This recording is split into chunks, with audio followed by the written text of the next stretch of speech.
Awas di belakang awak. Oh tidak, ini adalah movie yang sangat menakutkan. Ketika kereta api menghampiri stesen, api menyala di tanah. Wanita itu ditarik terjerumus ke dalam tanah oleh roh hantu. Teman lelaki wanita itu ketakutan dan kereta api melepasi wanita itu. Dalam beberapa saat, wanita itu ditarik ke neraka oleh roh-roh syaitan.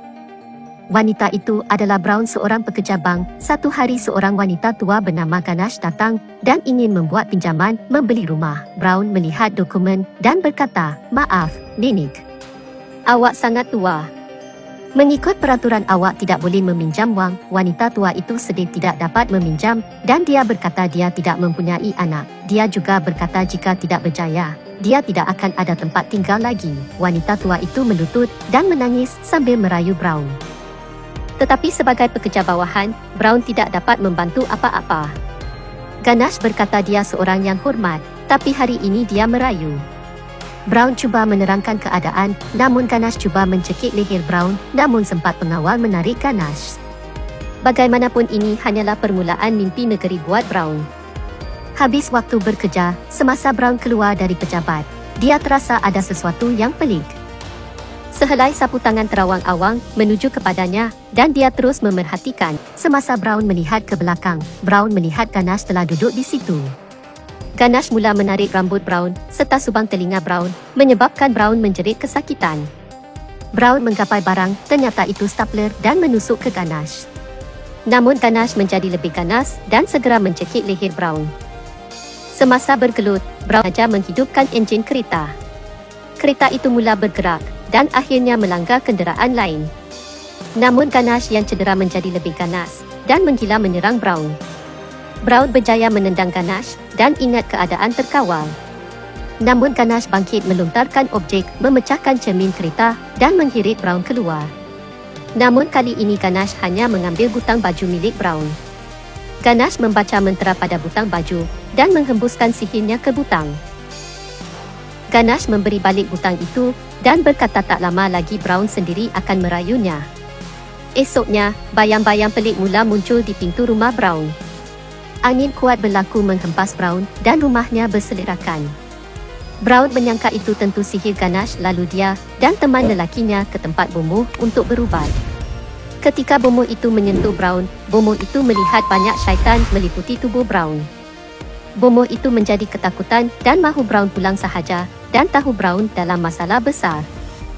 Di rumah, semasa Brown tidur di kamar, sesuatu yang pelik berlaku.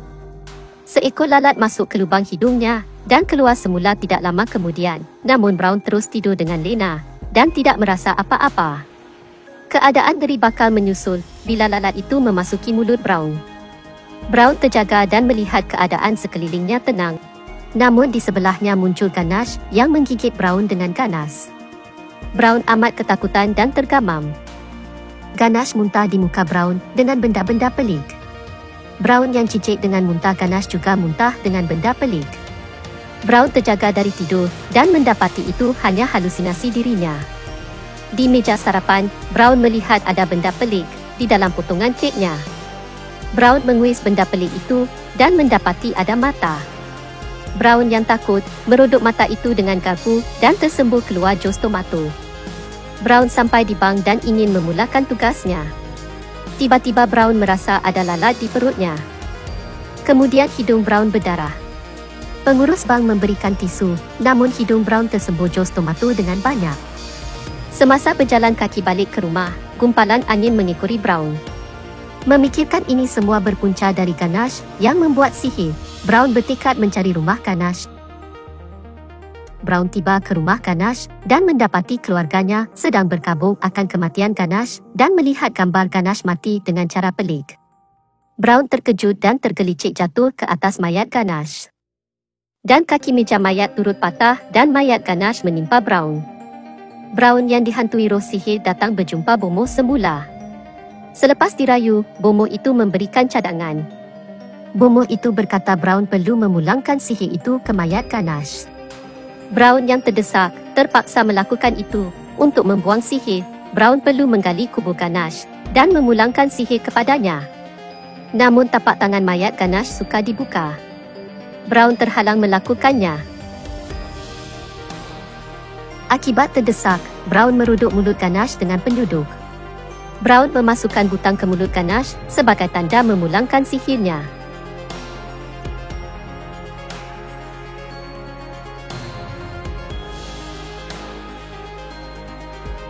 Brown melihat mayat Ganesh terendam dan tenggelam di air. Brown senyum kepuasan. Namun mengejutkan, air hujan cepat memenuhi lubang kubur. Brown cuba segera naik ke atas namun gagal. Brown merasa ada sesuatu yang tidak kena bila melihat mayat Ganesh terapung semula. Brown menjadi amat ketakutan. Dia cuba menaiki tebing namun gagal. Kemudian, batu nisan jatuh menghempapnya dan dia tenggelam. Tiba-tiba Brown muncul tanpa kecederaan. Brown berasa usahanya itu gagal, lalu pergi berjumpa Bomoh semula. Tetapi Bomoh itu tidak dapat membantu kecuali membawa Brown ke Bomoh besar. Brown diminta menyediakan bayaran upah yang mahal dan dia menceritakan kisah Ganesh menyihirnya dan Bomoh besar itu kemudian membawakan seekor kambing. Bomoh besar itu mahu menyeru roh jahat sihir Ganesh dan memindahkannya kepada kambing. Dan bila itu berjaya dilakukan, kambing itu perlu dibunuh bagi menghapuskan roh sihir.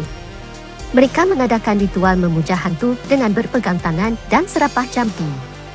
1, 2, 3, 4, 5, 6, 7, 8, 9, 10. Semangat roh sihir jahat itu terperangkap di dalam badan Bomoh besar dan Brown segera meletakkan tangan Bomoh besar ke atas kepala kambing dan roh jahat itu kini terperangkap ke badan kambing dan paderi segera mahu memancung kambing namun kesilapan berlaku.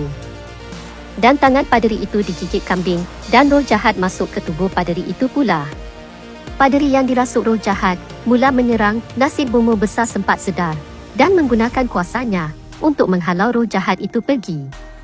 Brown gembira akhirnya roh sihir itu dapat dibuang. Brown dan teman lelakinya ingin melancong dan temannya itu mengeluarkan envelop. Rupanya envelop itu mengandungi butang sihir yang Brown tersilap letak dan ambil. Jadi bila Brown melihat butang itu, Brown amat terkejut dan ketakutan. Brown keliru bagaimana itu boleh berlaku dan semasa kakinya mengundur, Brown jatuh ke trek landasan kereta api. Kemudian roh sihir jahat muncul membawa Brown pergi. Ini adalah penamat movie dan ternyata Brown akhirnya tetap tidak bernasib baik.